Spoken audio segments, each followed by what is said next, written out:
Reconstruction is the period lasting from the end of the Civil War until 1877, when the government had to try and reconstruct the Union after a war that killed hundreds of thousands of Americans. This attempt to reunite the country can be viewed in two parts. The first, presidential Reconstruction, was dominated by President Lincoln and his successor, Andrew Johnson. And the second, congressional Reconstruction, was dominated by a group in Congress known as the Radical Republicans. Today we will consider the presidential Reconstruction. Before getting to Reconstruction, let's consider the impact of the war on different parts of American society. 600,000 men died in the fighting, and another 500,000 were wounded.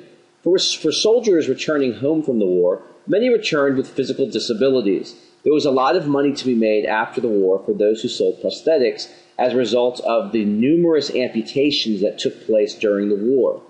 It was a generation wiped out by the cruelty of war. And as Southerners returned home, they encountered destruction as the war had been fought in their backyards. Slavery would be abolished, the Old South was dead, and former slaves could claim to be free men for the first time. Having to earn a living for themselves, this transition would not be an easy one for many. And the Northern economy was booming as a result of the production required during the war and the Southern need to rebuild after the war. The South would have to get those materials from somewhere, and the North was open for business. The South was in bad shape after the war. Crops, livestock, and infrastructure was destroyed as the war was fought primarily on Southern fields. The economy was in shambles as Confederate currency had no value after the war, and the South had lost its labor supply with slavery's end. Times were changing in the South. Women were forced to take on new responsibility as men went off to fight. They had to manage the farm, meaning they had to make sure crops got harvested and had to be in charge of the slaves, and while doing this, they still had their domestic responsibilities. Women also took on new roles as nurses. Clara Barton, who founded the Red Cross, got her start on Civil War battlefields and in the manufacturing of war materials. And again, times were changing for women too. Let's take a moment and consider the post-war careers of some of the major players during the war. Lee, who opposed secession at the start of the war, urged his fellow Southerners to accept defeat and rejoin the Union. He then served as the president of Washington College, which is today known as Washington and Lee University, where he emphasized the importance of education to the nation's future. Arlington National Cemetery resides on land that used to be owned by Robert E. Lee. Grant, the hero of the Union war effort, like Lincoln, urged Congress to not be too tough on Southerners. He would be elected president in 1868 and re-elected in 1872. As president, he pushed for civil rights for former slaves and opposed the tough provisions radical Republicans would impose on the South. Grant's administration is best known for corruption. Grant was a much better general than he was a president. Frederick Douglass was one of the most prominent voices in the 19th century abolition movement. During the war, he urged Lincoln to arm former slaves in the Union Army. After the war, he pushed for civil rights for African Americans, was a leading voice for the passage of the 14th and 15th Amendments to the Constitution. These amendments made African Americans equal under the law and gave all African American males the right to vote. Douglass would serve as ambassador to Haiti later in life. And after Lee surrenders to Grant in April 1865 at Appomattox, there are two big questions that have to be answered. Number one, how can the Union be brought back together after 4 years of bloody civil war? And two, what was to happen to the 4 million newly freed slaves? As victors, the North was in the driver's seat, and there will be two very different approaches to Reconstruction. At war's end, Lincoln and Republicans in Congress had very different views on how Confederate states should be brought back into the Union. The goal of presidential Reconstruction was to bring the South back into the Union as quickly as possible without punishing the South. The rights of former slaves was not a priority to Lincoln, who believed it most important to get Southern states back into the Union and then focus on the rights of African Americans. Congressional Reconstruction, led by individuals like Thaddeus Stevens and Charles Sumner, these individuals believed that the South should be punished for the war. These radical Republicans, as they were called, were focused on guaranteeing civil rights for African Americans. They were in no hurry to readmit Southern states. Lincoln believed in being lenient toward the South. He wanted to heal the Union and thought the best way to accomplish this was to get the South back in quickly. Lincoln argued that secession was illegal. The Constitution did not give states the right to leave the Union in Lincoln's opinion. so it was like they never left in the first place. Thus, there was no need for them to be punished. To understand Lincoln's view, it's worth reconsidering the quote from his second inaugural address in March 1865. With malice towards none, with charity for all, let us strive on to finish the work we are in, to do all which we may achieve, and cherish a just and lasting peace among ourselves and with all nations.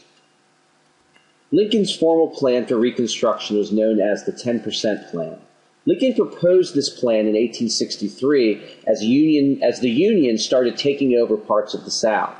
Lincoln said that Southern states could reform government and gain representation in Congress when only 10% of those who voted in 1860 swore an oath of allegiance to the United States.